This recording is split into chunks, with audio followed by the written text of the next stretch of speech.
আসসালামু আলাইকুম ওরহমতুল্লাহ ওবরাকাতু। সুপ্রিয় দর্শক, মহান আল্লাহ রাব্বুল আলামিন আমাদের জন্য অশেষ নিয়ামত দান করেছেন। তার একটি দেখুন পেয়ারা গাছ। এটা হচ্ছে পেয়ারার ফুল, যেখান থেকে আস্তে আস্তে বড় হয়ে পেয়ারা উৎপন্ন হবে, যেটা আমরা ফল হিসেবে গ্রহণ করব আমাদের খাদ্য হিসেবে। অত্যন্ত সুস্বাদু দেশীয় পেয়ারা গাছ আপনাদেরকে দেখাচ্ছি। সেই পেয়ারাগুলো আস্তে আস্তে বড় হবে। বড় হওয়ার পর অনেক সুস্বাদু হবে। দেখুন এখানে অনেকগুলো পেয়ারা আপনাদেরকে দেখাচ্ছি। এখানে দেখুন অনেকগুলো পেয়ারা একসাথে পেয়ারা ধরেছে গাছে। এখানেও দেখুন অনেকগুলো পেয়ারা, মাশাল্লাহ মাশাল্লাহ। এখানে ডালগুলোতে অনেকগুলো পেয়ারা ধরেছে। এই পেয়ারাগুলো আস্তে আস্তে বড় হবে, সুস্বাদু হবে। এটা মনে হচ্ছে 12 মাসি পেয়ারা গাছ। তো এখানে দেখুন বেগুন ফুল। এখান থেকে কিছু বেগুনও ধরেছে, আপনাদেরকে দেখাচ্ছি। বেগুন ফুল, বেগুনি রঙের ফুলগুলো অত্যন্ত সুন্দর। তারপরে আপনাকে দেখাচ্ছি মরিচ গাছ। এখানে মরিচ পেকেছে, এটার ফলনের শেষের দিকে আছে। ছোট বেগুন গাছ, এখানে ছোট জাতীয় বেগুন ধরে আছে গাছে, দেখে নিন। এটা হচ্ছে মরিচ গাছ। মরিচগুলো পেকে আছে, মরিচের প্রায় শেষ পর্যায়ে আছে এখন।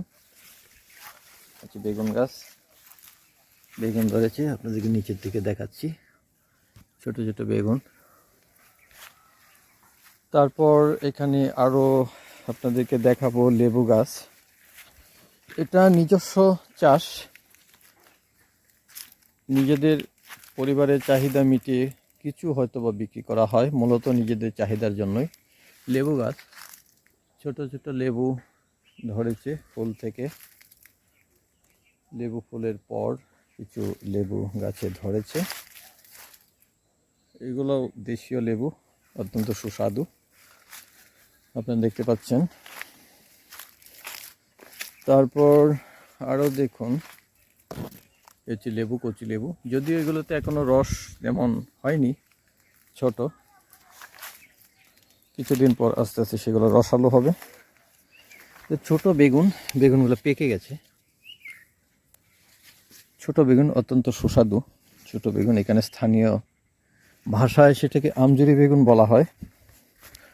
দেশের বিভিন্ন জায়গায় হয়তো বিভিন্ন নাম থেকে থাকতে পারে। আর দেখতে পাচ্ছেন দিগন্ত জোড়া মাঠ, সামনে দিগন্ত জোড়া মাঠ। একটা ফিশারিটা এখন সেচ দেওয়া হয়েছে, পানিটা সেচে ফেলা হয়েছে। এটা মাটি খনন করা হবে, তারপরে পরবর্তীতে আবার মাছ চাষ করা হবে এটাতে। এখানে সাধারণত শিং মাছ উৎপন্ন হয়, যথেষ্ট উৎপাদন হয় এখানে। তারও সামনে দেখতে পাচ্ছেন দিগন্ত জোড়া ফসলের মাঠ, যেখানে ইরি বুড়ো ধান যেটাকে বলা হয় ইরি ধান, কিছুদিন পরেই হয়তো বা সেটা ধান পাকবে, কাটা হবে। ধান অলরেডি ধানের শীষ বের হওয়া শুরু হয়ে গেছে, আপনাদেরকে দেখাচ্ছি। ধানগুলো শীষ বের হয়ে গেছে, আপনারা দেখুন। বাংলার রূপ সৌন্দর্য, বাংলার অসাধারণ সৌন্দর্য। দেখুন ধানের শীষগুলো বের হয়ে গেছে, ধানগুলো দাঁড়িয়ে আছে। যখন শীষগুলোর ভিতরে ধান হবে, অর্থাৎ চাল যেটা হয়, সেটা যখন হবে তখন দেখতে পাবেন যে সেই এখন যেমন দাঁড়িয়ে আছে ধানগুলো, শীষগুলো আস্তে আস্তে বাঁকা হয়ে নিচের দিকে ঝুলে পড়বে। এখন যখন সেটা পেকে যাবে, সেটা সাধারণত গাছগুলো লাল হয়ে যাবে, অনেকটা হলুদ টাইপের, সোনালি কালার, অনেকটা গোল্ডেন কালার হয়ে যাবে। আর ধানগুলো অবশ্যই গোল্ডেন কালার হয়ে যাবে।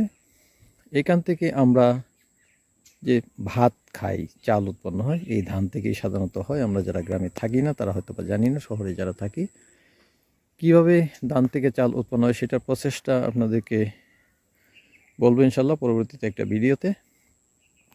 তাহলে আজ এ পর্যন্তই। সুপ্রিয় দর্শক, চ্যানেলটিকে লাইক সাবস্ক্রাইব দিয়ে সঙ্গে থাকুন, এরকম বাংলার রূপ সৌন্দর্য দেখার জন্য। পরবর্তীতে আবার দেখা হবে, সেই পর্যন্ত সকলে সুস্থ থাকুন, ভালো থাকুন। আসসালামু আলাইকুম ওয়া রাহমাতুল্লাহি ওয়া বারাকাতুহু।